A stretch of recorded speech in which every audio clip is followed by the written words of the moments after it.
किए हुए विधान की तरह जो यह रचना होती है, दिव्य आत्माएं अपने आप में एक महा अनूठा उदाहरण है संसार के लिए, समाज के लिए। और देखिए, और लोगों में तो दो बातें होती हैं, हाथी के दांत खाने के और खाने के और, ठीक है। यहाँ बैठ करके बहुत ऊंचा ऊंचा भाषण होगा, लेकिन नीचे उतरने के बाद बोलेंगे कौन जाते हो, पानी ले, लेकिन कौन जाते हो। सोचिए, नहीं सोच रहे, नहीं समझ रहे। यहाँ पर बोलेंगे कि भगवान के दरबार में जाति का मान्य नहीं है, कोई जाति रह सकता है, भगवान से बड़े हम थोड़े हैं, बोलेंगे भगवान राम से बड़े थोड़े हैं।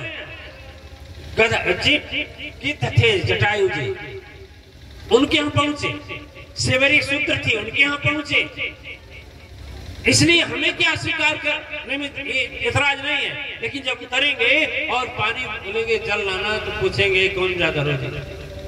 सुने हैं होता है कि नहीं होता है? ईमानदारी बोलिए, सभा की बात है, सच बोलिए, होता है कि नहीं होता है? फिर बताइए, करनी और कथनी में अंतर है कि नहीं है? कहा गया है, कहता सो करता नहीं, कहता जो मन गोए, कथनी छोड़ करनी करे, तो विष भी अमृत हो।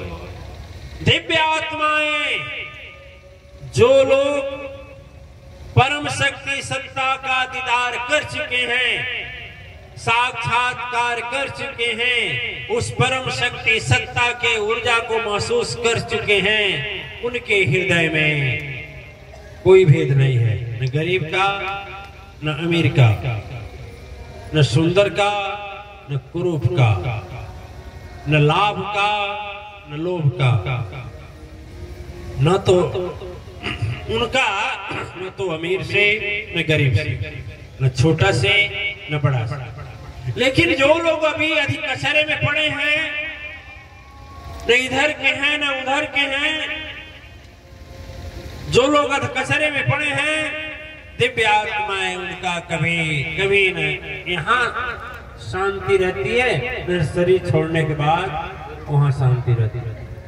यहाँ भी दिमाग में उल्टा पलटा चलता रहता है कि पता नहीं जो मैं पढ़ा हूं सच है कि नहीं। पुस्तक का ज्ञान है, पुस्तक का ज्ञान है, पुस्तक से अक्षर इकट्ठा करके दिमाग में भर गया है, मुंह तोता की तरह बोल रहा है, लेकिन हृदय मानता नहीं। बस वही रटू विद्याएं चली जा रही हैं। और मैं कहता हूं, अपना अनुभव भी कहता हूं और यथार्थ भी कहता हूं, दिव्य आत्माएं उस परम शक्ति सत्ता की प्राप्ति के लिए कोई कहीं बनावटी शब्द की जरूरत नहीं है, एक सच्चे प्रेम की जरूरत है। देखिए, हमें याद आ गया, एक बार हम अपने गुरु जी के यहाँ थे हम लोग, तो एक बार हम अपने गुरु जी से पूछे कि भैया ये बताइए, उस परम शक्ति सत्ता को पाने का, भगवान के पाने का क्या उपाय है, कौन सा रास्ता?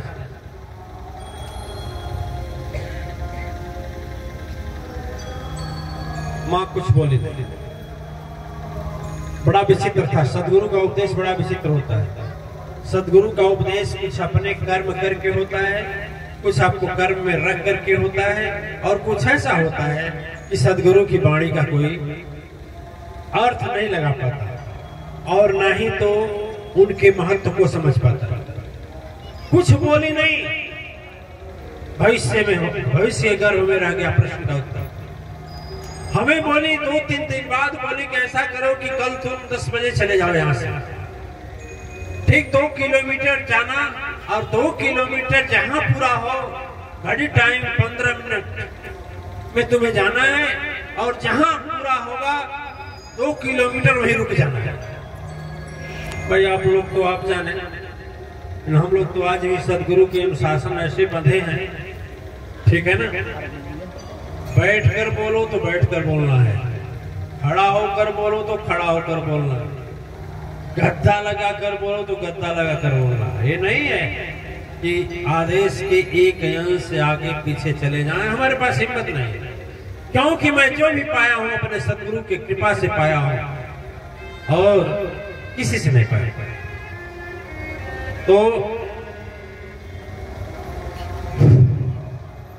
2-3 दिन बीत गए, हमें याद आइस रहा कि कल ठीक हमें 10 बजे निकलना है, 15 मिनट चलना है, 15 मिनट में 2 किलोमीटर की यात्रा पूरी करनी है। और जहां 15 मिनट का 1 सेकंड नहीं आगे बढ़े वही खड़े हो जाना है। क्या होगा उसे कुछ मतलब नहीं, क्या परिणाम आएगा कुछ मतलब नहीं, इसके भविष्य क्या होगा कुछ मतलब नहीं, इसमें क्या जीवन में सिखाना चाहती है कुछ मतलब नहीं। क्या बात फिर आकर के हमें आज के दिन आप लोगों के साथ इस तपोभूमि पर आदि शक्ति अखंड महायज्ञ के समय आपको कहना पड़ेगा, ये भी जानकारी नहीं। और बाबा जी कैसे करते हैं जाने, अपना पुस्तक खोलते हैं जैसे जैसे होता है, चलते चलाते हैं। हमारे पास तो पुस्तक नहीं है, हमारे पास सदगुरु के अलावा कुछ भी नहीं है। हम यदि योजना भी बनाते हैं कि आज यह बोलना है ना, आज यहाँ आते हैं भूल जाता है, याद किया हुआ भूल जाता है। फिर जब सदगुरु का याद करते हैं तो वहां से आवाज आती है जो आपको पहुंचाता है। तो जैसे हमने शुरू किया 15 मिनट चला इतना तेजी से कि 15 मिनट में 2 किलोमीटर पूरा हो जाए। उस समय 20-25 वर्ष की अवस्था थी और पूछने की कोई बात नहीं थी कि हाँ कितना तेज चले, बस यही जाने कि 10-15 जैसे हुआ। हमें जिस समय 10-15 हुआ उस समय 10:14:59, 1 सेकंड बाकी था। और जहां कदम पड़ा वहां एक बहुत बड़ा बिल्डिंग था, किसी महल की तरह, 2 मंजिला था। उसमें घटना ये हुई कि एक माँ अपने 5 महीने के बच्चे को, 5 महीने से माताएं जानती होंगी, 5 महीने का बच्चा दौड़ सकता है,